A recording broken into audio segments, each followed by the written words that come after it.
Assalamualaikum warahmatullahi wabarakatuh. Kali ini saya, Ais Nila NIM 225, akan menjelaskan tentang mendapatkan pemahaman dari sistem kontrol internal klien dari Fiona bab 6.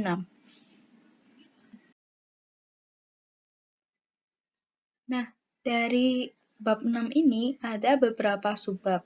Yang pertama, definisi pengendalian internal. Yang kedua, tujuan pengendalian internal.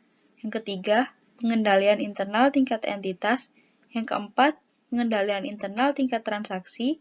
Yang kelima, mendokumentasikan pengendalian internal. Yang keenam, mengidentifikasi kekuatan dan kelemahan dalam sistem pengendalian. Dan yang ketujuh, surat manajemen. Dari bab 6 ini akan membantu dalam memahami sistem pengendalian internal klien yang berkaitan dengan audit atas laporan keuangan. Ini melibatkan pemahaman tentang apa yang dimaksud dengan istilah pengendalian internal, tujuan pengendalian internal yang diberlakukan oleh manajemen, komponen pengendalian internal, dan memperoleh pemahaman tentang sistem pengendalian internal klien. Bab ini juga akan membahas pentingnya mengevaluasi bagaimana desain dan implementasi pengendalian akan mencegah kesalahan penyaji material terjadi atau bagaimana mereka akan mendeteksi dan mengoreksi kesalahan penyajian material setelah terjadi. Implikasi dari ketiadaan pengendalian internal. Yang pertama kita bahas yaitu definisi pengendalian internal.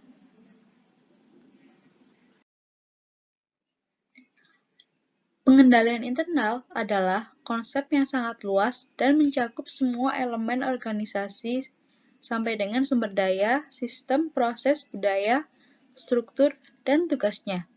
Ketika elemen-elemen ini digabungkan, mereka mendukung organisasi untuk mencapai tujuannya. Untuk tujuan bab ini, kami akan berfokus pada komponen pengendalian internal yang berdampak langsung pada pelaporan keuangan, kepatuhan, dan perlindungan aset organisasi.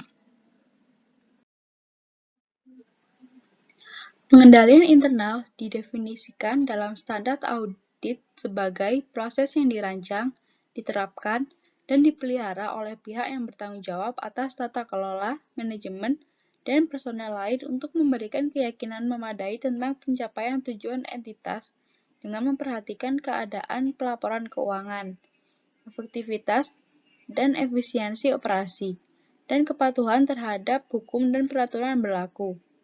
Istilah pengendalian mengacu pada setiap aspek dari satu atau lebih komponen pengendalian internal. Selanjutnya, kita akan membahas tentang tujuan pengendalian internal. Ada 7 tujuan pengendalian internal yang diterima secara umum yang digunakan untuk menentukan apakah lingkungan pengendalian internal yang berkaitan dengan pencatatan transaksi dan saldo efektif. Pengendalian internal dirancang dan diterapkan untuk memastikan bahwa transaksi yaitu yang pertama nyata. Ada kontrol untuk memastikan bahwa transaksi fiktif atau duplikat tidak disertakan dalam pembukuan dan catatan organisasi. Yang kedua, tercatat. Ada kontrol yang akan mencegah atau mendeteksi kelalaian transaksi dari pembukuan dan catatan organisasi. Yang ketiga, bernilai. Terdapat kontrol untuk memastikan bahwa jumlah yang besar ditetapkan untuk transaksi. Yang keempat, rahasia. Terdapat pengendalian untuk memastikan bahwa transaksi dibebankan dan dialokasikan ke akun besar yang benar. Yang kelima, diringkas. Terdapat kontrol untuk memastikan bahwa transaksi dalam pembukuan dan catatan ada diringkas dan dijumlahkan dengan benar. Yang keenam, diposting. Ada kontrol untuk memastikan bahwa akumulasi total dalam file transaksi ditransfer dengan benar ke buku besar dan buku besar pembantu. Yang ketujuh, tepat waktu. Terdapat kontrol untuk memastikan bahwa transaksi dicatat dalam akuntansi yang benar setiap periodenya. Selanjutnya, kita akan membahas tentang pengendalian internal tingkat entitas.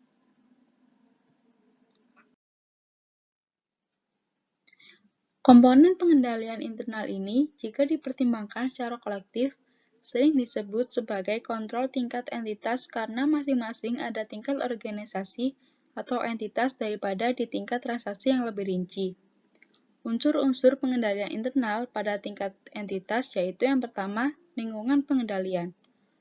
Lingkungan pengendalian menentukan nada suatu entitas dan mempengaruhi kesadaran pengendalian dari orang-orangnya. Yang kedua, proses penilaian risiko entitas. Merupakan proses untuk mengidentifikasi dan merespon risiko bisnis. Yang ketiga, sistem informasi dan komunikasi.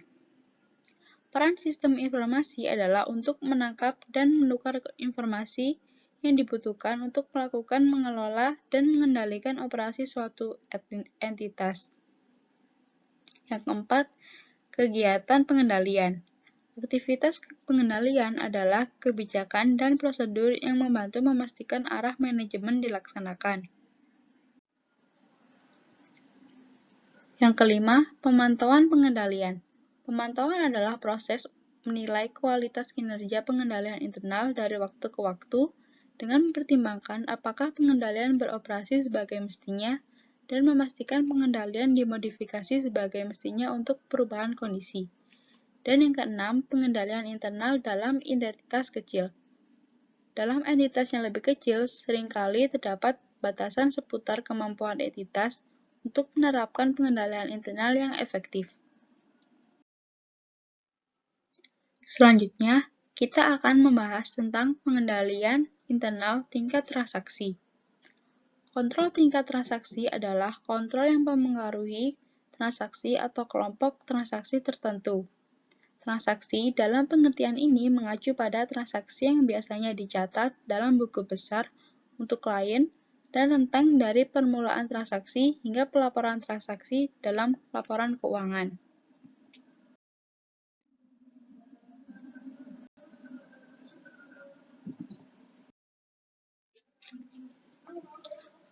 Berikut merupakan contoh arus transaksi proses penjualan.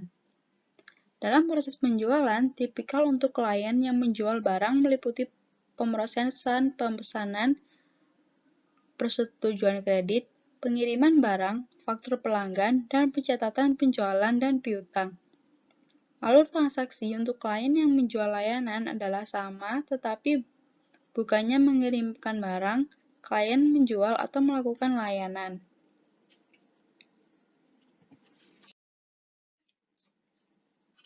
Selanjutnya, contoh arus transaksi proses biaya.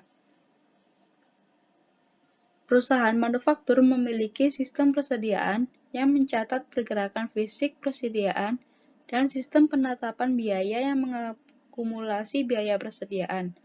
Sistem ini terintegrasi dengan software akuntansi untuk mencatat pergerakan persediaan dan biaya penjualan.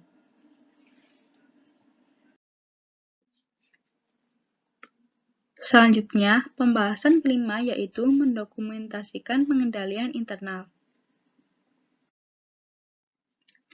Sebelum auditor menguji pengendalian internal, mereka perlu mendokumentasikan pemahaman mereka tentang pengendalian tersebut.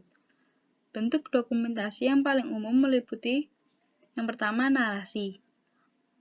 Adalah bentuk dokumentasi yang paling umum, terutama di lingkungan yang lebih kecil di mana aktivitas akuntansi dan pengendalian internal sederhana atau di mana aliran transaksi tersebut relatif sederhana dan langsung. Yang kedua, diagram alir dan diagram logika. Bentuk dokumentasi ini digunakan di lingkungan yang lebih besar dan lebih kompleks. Ini melibatkan auditor yang meringkas setiap langkah aliran transaksi dari awal hingga akhir. Yang ketiga, kombinasi narasi dan diagram alur. Bentuk dokumentasi ini biasanya berupa halaman yang dibagi menjadi dua bagian dengan diagram alur proses di kiri dan narasi yang menjelaskan setiap langkah dalam aliran di sisi kanan. Yang keempat, daftar periksa dan kuesioner yang telah diformat sebelumnya. Daftar periksa atau kuesioner pengendalian internal adalah teknik yang digunakan untuk secara sistematis mengidentifikasi jenis prosedur pengendalian internal yang paling umum dan yang harus ada.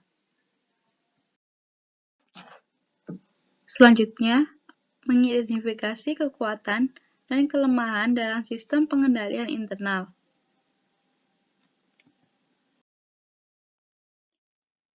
Hasil penting lainnya dari memahami sistem pengendalian internal yang diterapkan klien adalah kemampuan untuk melakukan observasi, menarik kesimpulan, dan menawarkan rekomendasi mengenai kekuatan dan kelemahan yang diamati.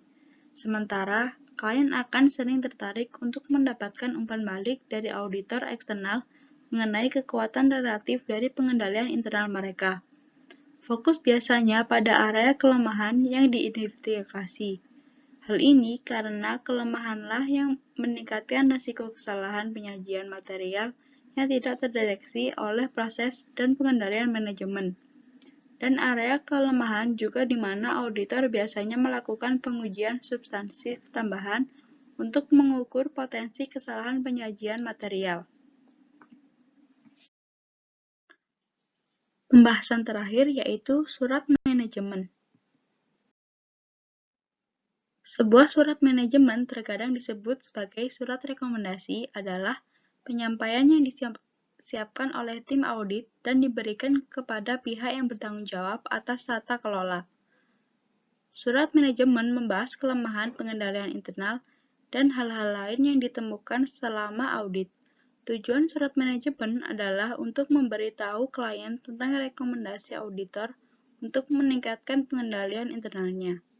Berikut merupakan contoh surat manajemen. Sekian dari saya. Wassalamualaikum warahmatullahi wabarakatuh.